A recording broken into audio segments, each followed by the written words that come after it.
And welcome along to this week's episode of Behind the Boxes. I'm Mark Duclos. I hope you had a winning week on the punt.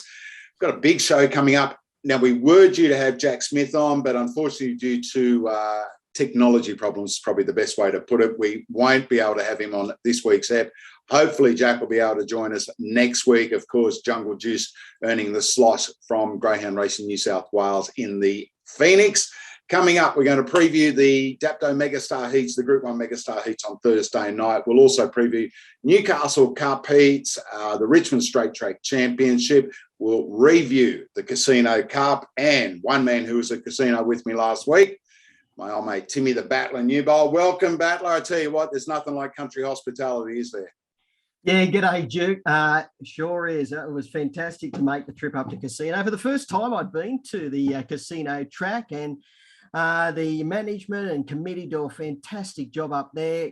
Great country hospitality. And what about those sausage rolls, those homemade sausage rolls? You took out my what's hot of the week.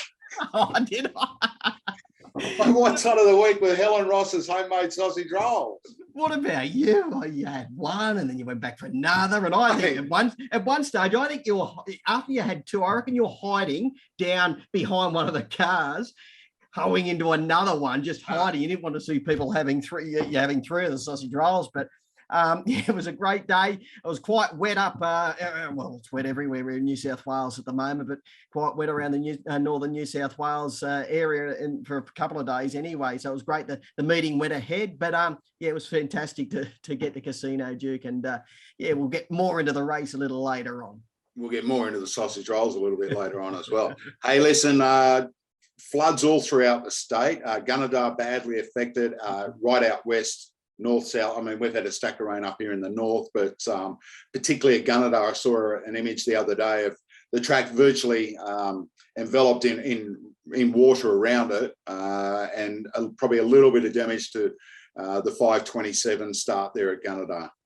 Yeah, it's shocking, Duke. How much more can we take? You know, we've gone through floods and then fires, COVID, now floods again.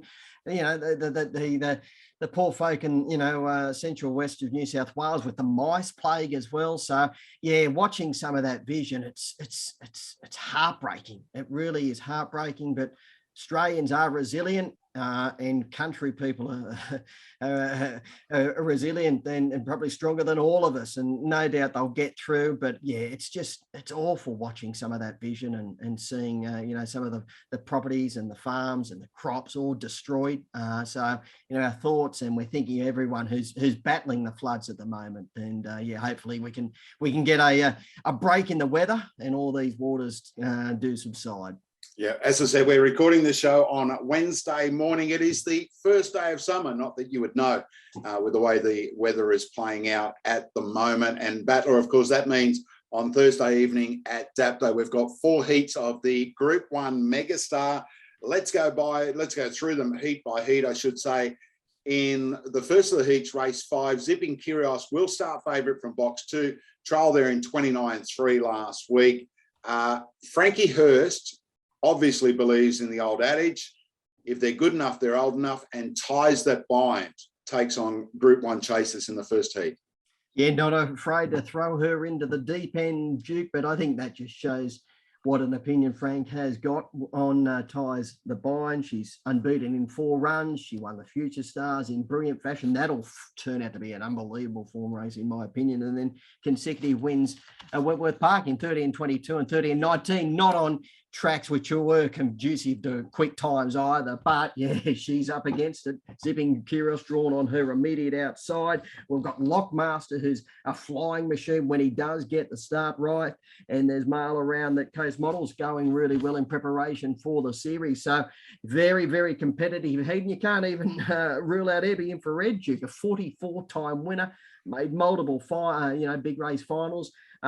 He could even pop up at double figure odds. It is a very competitive opening heat. No doubt Zipping Curios will start a very skinny favourite. He's been a little bit probably disappointing in his past couple of runs, I think, just due to what we expect from him. But look, he's only had the one run at Dapto under race conditions, beaten in 29.58. And as you just mentioned, he did trial in quick time last week. So I'm sure he'll be right on song for the big Group 1 on Thursday night. Yeah, with 4 heats, first and second, obviously go through to the $75,000 to the winner final, which will be held on Thursday week, December the 9th. Battler, race 7, robbed of a little bit of its gloss here with the early scratching of Good Odds Cash. But I tell you a greyhound that I thought's going terrific, and that is Special Blend for Ashley Dwyer. Draws out in box 7, 29.77 at Dapto. Just been, he's been racing these elite greyhounds in the last few weeks now. Yeah, he is flying, absolutely flying, Special Blend. As you mentioned, he's run quick time at the track, so he's got experience there. He hasn't got a brilliant beginner in tachycardic drawn on his outside, although he has been getting away well in recent weeks. But if he does begin cleanly, I think he'll be charging over, looking for the lead. Yeah, the last of the heats, again, fairly open in the sense that you can probably narrow it down to 2 or maybe 3 that are the leading hopes. Sound of Silence comes off another winning run at Wenty on Saturday night, bounced back into form. Richard Donner's been going well there. And, of course, Fire Legend. I caught up with Mark Moroney at Casino last week. He told me the dogs won on 20 different tracks. we had the same conversation. He was telling me that too. I was shocked. I said, I know he's won on a stack of tracks, but 20 different tracks. He's an old marvel. And you know what? He's not actually that old. He's not he's about 3.5. And I know he'll be, once the $1 Million Chase series comes around next year, I think he turns 4 in April. So he'll actually be ready to probably, if they don't go the $1 Million Chase, he could easily aim up for the Masters Meteor, the first one, and then again for the second one, because he's just a fantastic campaigner. And he's another Duke that I thought in the futures markets you could throw something on him. He was $26 as well with Sportsbet to win the series, and I thought he was a good chance of qualifying because he might get across from that first turn, from that wide draw. Although he's better drawn nearer to the inside, I think he might be able to get across and could easily qualify. If he can't beat the favourite, he only needs to run second, he'll get through to the final. So I think he might be another play if anyone's looking for, a little wager, a little bit of fun in the futures.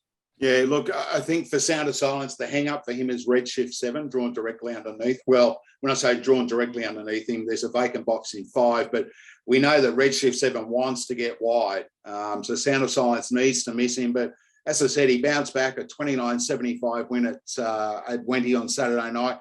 He's 3 previous wins there, all around the 29.6. So, and I said this a few weeks ago, Frank's done a terrific job with him. It wasn't that long ago back. He was winning over the 7.29 at Dapto. Yeah.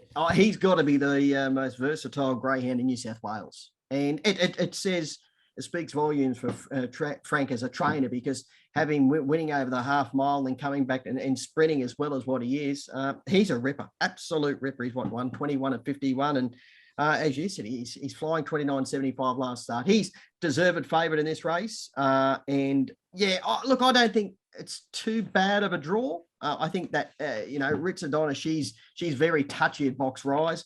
Vacant box underneath, Redshift 7 in the 4 alley, who sort of will run a sort of straight line. But again, I think he should be the favourite. But yeah, I'm not sure whether I'd want to take the $1.90 at the moment. Yeah, well, it looks like a favourite scenario as far as the heats are concerned. But as we know, in the wonderful world of punting, it doesn't always turn out that way. Race 5 kicks off at 8:34 p.m. on Thursday night. Thursday week, Battler, you and I will be trackside at Dapto with our live broadcast, which we streamed through thedogs.com.au. Looking forward to getting back to the south coast of New South Wales. Let's head up north. Last Thursday afternoon, it was the Casino Cup final, a Group 3 race worth $25,000 to the winner. And Cookie, as a caretaker trainer for Anthony Azzopardi, who was on course at Casino on Thursday afternoon to see Aston Titan get the cash. Lewis Rumble got into silly odds, but I think at one stage he touched $1.60 or $1.70. Yeah. And meanwhile, Aston Titan out the gate to around $8 before firming late. And a really competitive race, mate. As we see in the replay, down the back straight, there's the 4 dogs up front, really jostling and bustling. But he put his head down where it counted, and Cookie gets the Lismore Cup, Casino Cup double in the same year. Yeah, he really did knuckle down in the latter stages and grabbed proficiency in the final meters. Deserved victory. Lewis Rumble, the favourite, he was moderately away and he just got caught wide at that first turn, and then he was beginning to make that run down the back straight, but he had too much work to do. As you said, I think it was about 10, 12 minutes before the race, I looked at the market and he was $1.60. And I was tipping Lewis Rumble. I thought he was, I was pretty keen on him, but he was a genuine even money chance, 220 chance, in my opinion. And at that point, Aston Titan got out to ridiculous odds at $8.50. But then the money came late and he was crunched at the end, started $4.40. Great to see Anthony on track. He made the trip up to Casino for a few days. And yeah, good to see Ant make it up and Cookie, terrific trainer Cookie. And as you mentioned, the Lismore Casino Cup double. He's the man at the moment in the Northern Rivers. Not to forget to mention Tammy, of course, because as I know, yes, Tammy does all the work. And so Tammy was telling me Anthony has a request every time he comes with it for her homemade rissoles, right? And she spoils him like a baby, like seriously. And again, I mentioned Tammy is the sister of Peter Simpson, our transporter that transports so many dogs. She's also the auntie of Steve Keep, your great mate. Don't start. Don't you start. So Tammy, as said, and Tammy's mum, she was an absolute legend up here. So look, it's no surprise that Cookie's able to train a winner when he's got someone like Tammy doing all the work for him. So can we get some of those rissoles? Mate, if you lived up in this region, you could, because I'm going up there for dinner next week. So yeah. Can't we sort of curry some down, put them on, air ski or something? I don't know. We'll work something. Hey, listen, talking about battlers, great result at Wentworth Park on Saturday night. It was their finale to their Phoenix series. And Billy Creek for Ian Gilders. Not only does Ian win his way through to the final at the Meadows, but Billy Creek gave him his first Wentworth Park winner at massive odds. Battler, you and I, we've done our proverbial on this dog in fifth grade races, mind you, right? Yeah. Fifth grade races. Yeah. Here he is, steps up from box number 4, runs 29.82. A great fairy tale story. Yeah. And you know that we'd made inquiries about trying to buy the dog, weeks back. And anyway, other people had usurped us with higher offers. And apparently Ian got offered 50,000 cash. Mm-hmm. And he went home and told his wife, and she said, "That's great. Enjoy the money and enjoy living somewhere else." That's outstanding. Yeah, it is a good story. Like they raced the mum, Midnight Jane, and then bred this litter, and they've got Billy Creek. As you said, we have backed him a number of times, and you knew he had a good race in him. He's got a massive engine. He just got that. He began moderately.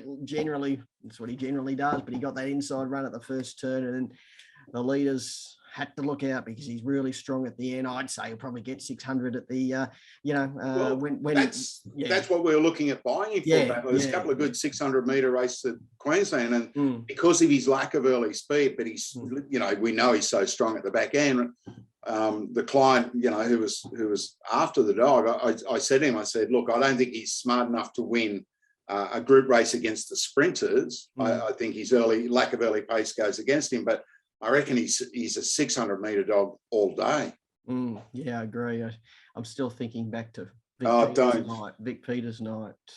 Yeah. Well, not only Vic Peters' night. $4.60, $4.80, whatever it was. It might have been $5 I took. And he's as good a thing beaten on a racetrack I'd seen for a while. And and he's been ultra consistent since, and then he got the money when it counted. So he'll go down to the Meadows for the Phoenix, and I'm sure they'll have the ride of a lifetime with Billy Creek lining up in that race. So it's a great story, a fairy tale story, and that's what we love about this game. It can happen.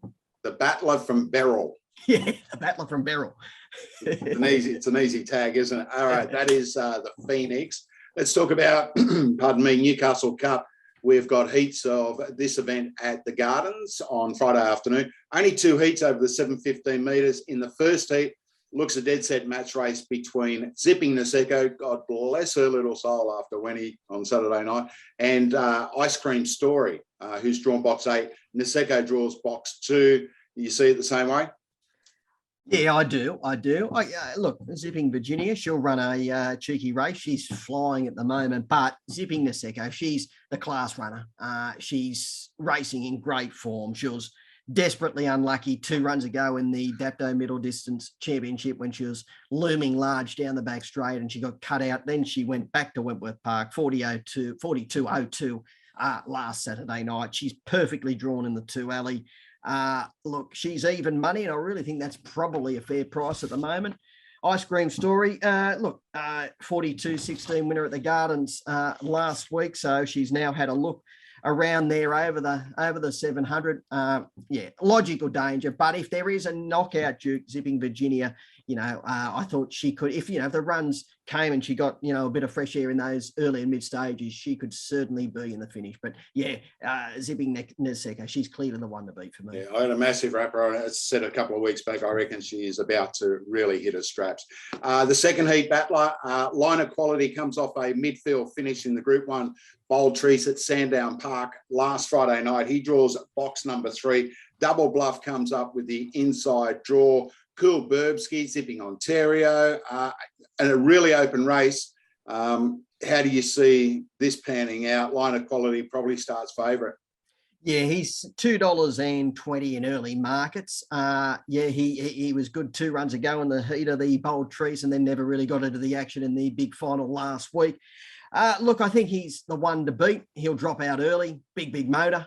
If the runs along the rails present mid-race, he'll be in the finish. I thought Double Bluff at $8 could run a cheeky race. Just looking for a little bit of value. I thought she was pretty good finishing runner-up behind Ice Cream Story at the Gardens last week. She's drawn box number 1. I think she should be able to punch up. She has got a wider runner in box 2, so she'll get a bit of room to move in those early stages. So I thought she was probably the value on the race. Zipping Ontario, the actual equal favourite now with Line of Quality. Runner-up in a past couple of runs at Wenny, or his past couple of runs at Wenny, and he's a genuine winning chance too, Duke. And I guess if you were looking for one at double figures, your old mate, or she's a girl, but a bitch, Cool Burbsky, for Jason McKay, she's probably not out of a race like this if, she got a little bit of luck in the early stages as well. Yeah, she bounced back into, she ran a placing behind Zipping Niseko the other night. So they are the Newcastle Cup heats. Let's go forward to Saturday. Saturday at 12:05 p.m, we'll see the final of the New South Wales Straight Track Championship at Richmond. It's straight track racing's, had a boom, a surge, whatever you want to call it. You look at Murray Bridge, you look at Capalaba, look at Healesville, look at Richmond. When I was growing up and training back in the late 70s, we used to have 15 race meetings at Appin, and you'd probably have 10 or 15 at Wyong on the same day. So it's great to see, but the Straight Track Championship final concludes for the New South Wales qualifiers this Saturday. The fastest heat winner was Venom Cartel. And Venom Cartel, Battler, I meant to ask you this before when we were talking about the Megastar. He's a little brother to Ad Astra, who draws box 5 in the final. Venom Cartel draws box 7. But where's Wow? I thought we would have seen him in the Megastar heats. Obviously something amiss. Yeah, I was shocked when I picked up the fields and I went through and he wasn't there. So, there might be a little issue with Wow at the moment because it wouldn't be the Dapto track. He has been to Dapto and he's raced around there. So, we might have to follow that up in the next few days and just find out with off Danielle where he is at the moment and what the plans are. But like you, I was shocked. I would have thought he would have been in the Dapto Megastar heats for sure. So we better follow up on that. But this is another good. How good did the track look, Duke? Oh, it looks great. I don't know how much rain we had in a 24-hour period last Friday through to Saturday. So both Friday night at Richmond and the Saturday on the grass track up the straight. They did very, very well to get through both meetings. But Cool Chevy Magic ran 17.92, which is the track record holder, Duke, at 17.32. Relish coming back to the 324 up the straight at Richmond after contesting a semi-final of the Phoenix at Wentworth Park. So, look, he's got a great chance. Olsen Street was really impressive as well, 17.72. But yeah, Venom Cartel always had a big engine. Has got we know how well it's bred, but yeah, it's a really good race, and I'm not really sure which way to lean at the moment in the Richmond straight track. But whatever does get through will represent New South Wales up in Queensland, and no doubt fly the flag big time. Yeah, I'm very strongly in the camp of that Astra at box 6 in the heat behind Cool Chevy Magic, beating the length, zero luck, absolutely zero luck. Mm. We know how quick a dog is around the 2-turn or the 1-turn at Goulburn and that. And he draws box 5, he draws the squeeze, but if he gets an ounce of luck, he will be tough to beat. But as I said, it's just great to see the resurgence of straight track racing. I know people of my age, would remember those days at Appin. And, the thing was, if you wanted to set a dog up for Appin Battler, you used to trial at Paul Cucci's trial track at Kellyville because it was nearly identical. 366 from the bottom of Paul's straight track, big hill, pretty much the same sort of track. And again, if you trialled over the shorts at Paul and you knew if you ran X amount of time, you could go and race in the 274 meters at Appin. So over the days. I love straight track racing. I cut my teeth actually kicking a while. I think 1997, I think it was. The late great John Varley rang me, and that's where I kicked off. And I was at Wyong for about 8 or 9 years before the track closed. There's a greyhound racing venue, but yeah, I love straight track racing there every Saturday afternoon. It was always very popular with punters, few bookmakers, and everyone would bet on the horses of a Saturday. And it was a great day out. Fond memories. It was huge. Yeah. Ronnie Rogers used to swing a bag there. Alan Anderson, I think, was the caller before you. Yes, yep. Al was there for years and years. It's so funny because the outside of the straight track for the dogs was basically just temporary fencing. That used to race for people who have never seen Wild. I'll get a replay of Star Title winning a straight track championship, and we'll throw it up in a couple of weeks' time. Photon Foxes, Burning Grass, and up in the centre, Star Title's coming into it, and down on the inside, Travelling Ghost is coming home well, and wide around on the track there was Black Interlude, Star Title and Photon Fox, Star Title and nose to Photon Fox. I've got a heap of videos downstairs of the old days. But they just used to put the temporary fencing up, drag lure, 2 distances, 366 to 300. It was great, and as I said, it's good to see, and it's such a spectacle, mate, to see them in a straight line and just going terrific. So, and Duke, if you actually sit down and you do your videos, you can find winners because you're getting a great view of which direction the greyhounds are going at, because they're coming straight at you with the camera angle and everything like that. So if you sit down, and it takes a fair bit of time to do all the videos and get the traits of every dog, but you can find winners. And it is popular with punters, Duke, straight track racing. I got a mate who's a pro punter, mate. Gave away betting on the circle. Just took out all those variants, as he said, and he simply bets on straight track racing, which dog goes left, right, blah, blah, blah. Jimmy does quite well out of it. Hey, Battler, time now for What's Hot, What's Not, proudly brought to you by our great sponsor, Ivory Coat. If you're looking for great food and kibble for your companion animal or your greyhound, check out the great range from Ivory Coat. What's hot for you this week, mate? Well, I've got to be with She's a Pearl, who is absolutely airborne, going like a Learjet. She made it 5 on the trot at Wentworth Park on Saturday night. She lid ping. She ran 5:33 early section. They don't really go much. The record is 5:22. Estranged. I don't think that record could ever get broken, judging by the way She's a Pearl went on Saturday night. Did Luke has a party train Estranged? Yes, Luke has. Yep. Luke has a party. So, and I think Magic Spring might have gone a little quicker than She's a Pearl, the other one who's gone 5:20 on 5:28 or thereabouts. But 17.74 down the back. Overall 29.64. She's run 29.64, 68, 97, 92, and 30 and 17 in her last 5 runs. Peter Sims, he's an astute trainer, terrific trainer, and he's got her firing all cylinders. I thought she might actually might have had a crack at the Megastar, but she's back in at Whitworth Park on Saturday night, because I've got to say, the way she's going, she'd be a heck of a chance in that race. Just, with her box manners and early speed, she'd run 29.5 around Dapto, you'd imagine. But no, they're going back to Winnie Park, and I'm sure she'll probably be a skinny favourite on Saturday night. Yeah, and she kicked off a winning run back. It was Vic Peters Classic night. Remember, she was in the last race. Simsy had 3 of them in. And she had box 5, I think, and again since then, and it's just that progression. Maybe she's trialled at Dapto, didn't go well, and that's why Simsy left her out. But yeah, you're 100% correct. She is absolutely on fire. Hey, listen, as far as what's hot for me is concerned, you mentioned the beautiful sausage rolls at Casino. Helen Ross home makes them. I cannot stress enough, if anyone is looking for a main meal, it is a main meal in one. They're $5. You get them at the canteen. They are, without a doubt, the best homemade sausage rolls you will ever taste. Anthony has a party backed up after me, because he saw me devour one in about 8 seconds, right?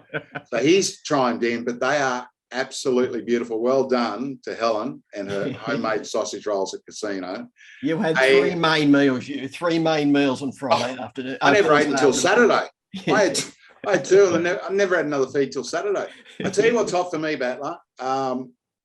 Great. I know we both work for him, but greyhound racing New South Wales, just with everything that's happening, the prize money increase today, you look at where we were 5 years ago, you look at where the industry is, and what I'm getting at is social media has its great points and its bad points, but it gives everyone a voice, right? And you are able to hear what some people are saying that you normally wouldn't have.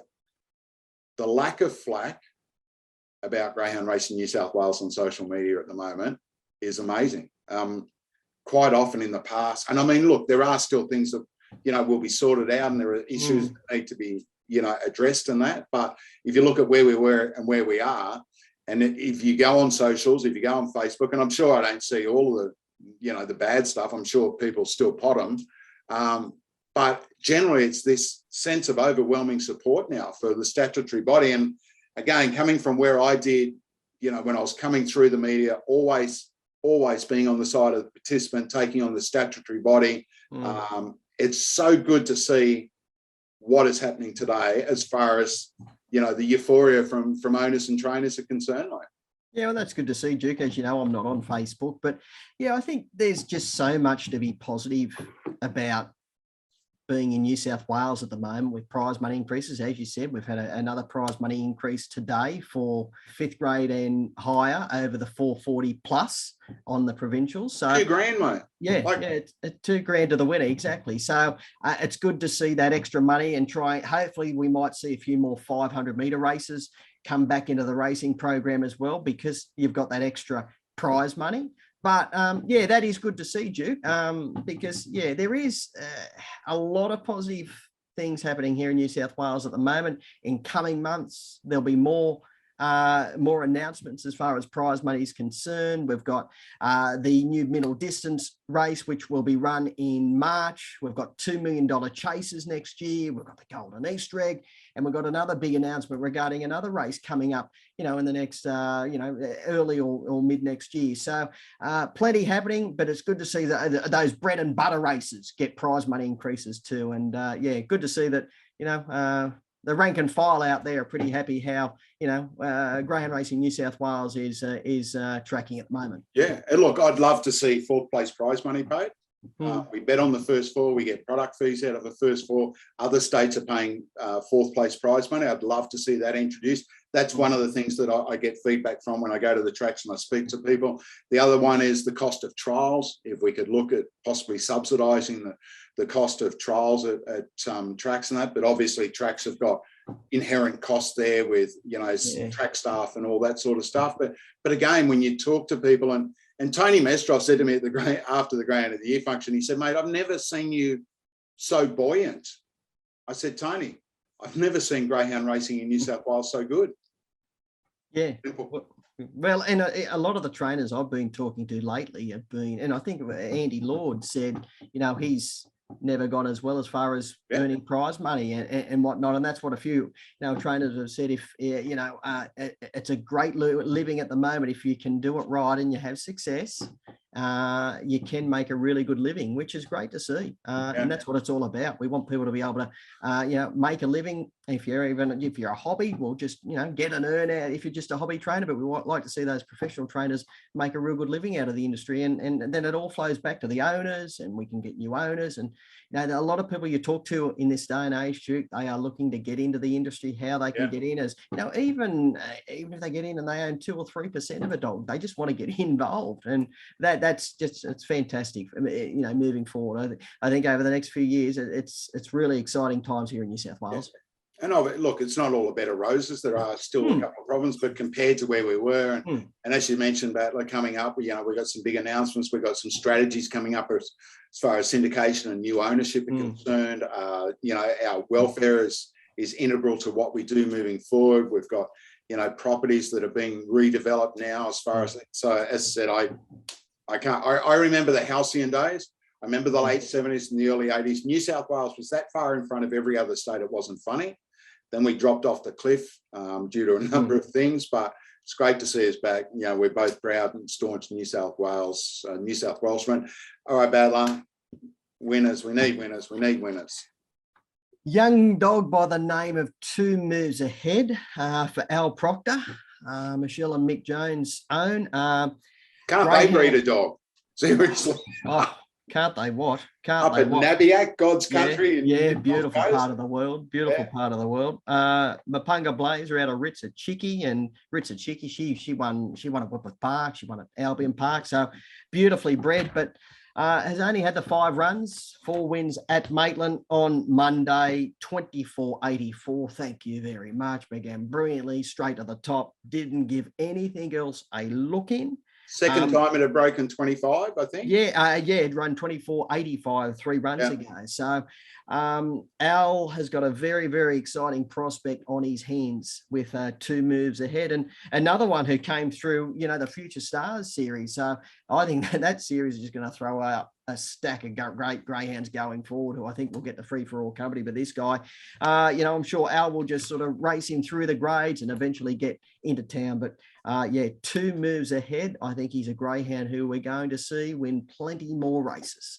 All right, I'm sticking in the Hunter Valley with a greyhound by the name of Cherokee Outlaw, prepared by Charmaine and Brad Field, who I think do an absolutely terrific job with a small team of dogs, but they always seem to have a good dog in their kennel. Cherokee Outlaw came to Wentworth Park for just his 2nd start last Saturday night, Battler. Ultra impressive. You know the dog as well as I do, because I was first in with the dog to follow. You sent me a text, said, "You've knocked my dog off. That was the one I wanted." But I just thought his win last Saturday night for a greyhound who's a 24.8, 24.9 dog at Maitland, all bar one of his previous 22 starts had been at Maitland, came to Wenny, handled himself well off box 6, and comes up with box 1 this Saturday night in race number 1. Thank you very much. I'll be chiming in again. Yeah, his win was terrific, and what I loved about the win, it was a gritty, determined win, because he's a speed greyhound. He had a bit of bumping through that first turn, and then he had to work hard mid-race, but he still ran good overall time. I think he's got a hell of a lot of upside. I got to say, I agree. Brad and Charmaine, I know, followed their kennels closely for a number of years. You were right; they are fantastic trainers, very astute. They haven't got a lot of dogs in work. But I'll tell you what, you could do a hell of a lot worse than follow their greyhounds wherever they've got them racing. Their kennel mate to Cherokee Outlaw, Suwali, it was good on Saturday night as well. I think it's crying out for a middle to wide box at Wentworth Park. I haven't actually gone through the full fields this Saturday night, but Suwali, I think, is a future city winner as well. And particularly, I think look for him when he's drawn wider out. He was really good on Saturday night as well. Yeah, he's another dog that's run hot time at Maitland on the big one-turn track. So, and again, just the way they place their dogs, and start 23, only had 1 previous start at Wenny, back to Maitland, build the confidence, bring him back to Wenty. So great job to Showman and Brad Field with Cherokee Outlaw, who, as I said, draws box 1 at winning on Saturday night. Battler, that just about wraps it up. Big show. Unfortunately, as I said, Jack Smith, due to technology problems, I'm blaming our head of media, Brad Adam, right? Because he had 37 attempts to get, Jack had driven into town to get better reception, still didn't work. So hopefully we'll have Jack on next week. But you know where Jack will Jungle Juice. You know where Jack will be now. He drove into town. He's probably at the pub having a pub lunch. Well, he's probably sorting the pub out because they're going to shout the pub on happy hour. I don't know how many pubs are involved, but given the support they had, because the vote came down to basically a last minute. Yeah, and we haven't really gone much into this. Absolute kudos to the Jungle Juice team and the Bandit Ned team. I see a bit of action on Twitter, and that's the sort of main social media that I'm on. They did a marvelous job promoting the industry, promoting this race, promoting their greyhounds, both camps. Reading the article that went out, Bandit Ned was a mighty leader, I think, on Wednesday or Thursday, and then the last Friday, and then the last 24, 36 hours or whatever it was, Jungle Juice got an amazing number of votes. And reading the article, I think Marie Jack's wife was going around drumming up support in the local town. So I know apparently they had a lot of local media support as well to drum up more votes. So absolute kudos to both of those teams. I know Cameron Hallinan and Zipping Kiris, they did their promotion as well. But I think he was. These ones had the real cut through, but mate. Yeah, that's right. Exactly. And Jungle Juice. They got real cut through. They got other people on board with Shed and all that sort of stuff. And again, when you go back to it and you think of, again, if you had said this a couple of years ago, we're gonna do a vote in the Daily Telegraph, and whichever dog wins, it's going to go and race for 750,000. Again, Callum Park job, mate. Lock up, throw away the key. Yeah, exactly. But again, it's with the way that it was done. Again, how many more people now are aware of greyhound racing in the sense that there's a $750,000 to the winner race? Yeah, I mean, it's not our $1 million chase, but it's the best they got in Mexico. Yeah, exactly. And one of the voters, who I think was a cousin or second cousin of Jack's, is going to go into the if he does.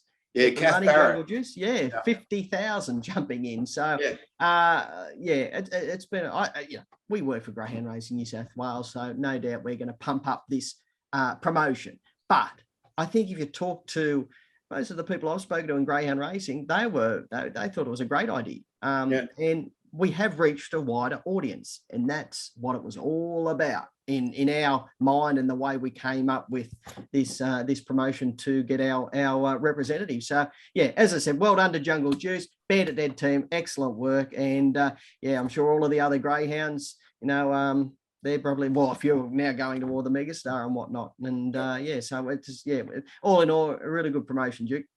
All right, we're going to record early next week as well. I think we're going to record on Tuesday. We'll be live trackside at Dapto on Thursday week for the Megastar final. So I'm really looking forward to that, Battler. And then we're not too many sleeps away from the big fella coming down the chimney. And we're going to take a break over that New Year period. But again, so much to look forward to. Christmas gift coming up at Wenty. Great times, mate. Thank you so much. Again, we've seemed to get through an eternity and an enormous amount of stuff. We're workhorses, Duke, aren't we? Apart from our head of media, Brad Adam, who is still trying to work out how to get Jack Smith from Forbes into this broadcast. Yeah. Maybe by next week he'll have it sorted. It's hard to get good help, isn't it? Well, particularly on your $500,000 a year or something, you'd think they'd be able to sort it. Yeah, $500,000. Jeez. I think $500,000 pesos, he told me, something like that. Hey, buddy, have a great weekend, and I'll catch you next week. Been a lot of fun yet again, Duke. Ta-da. All right, and I hope you have a great weekend as well. Plenty of racing action right around New South Wales to look forward to. I'm Mark Duclos. Until next week, I'm Behind the Boxes. Good luck, good punting, and bye for now.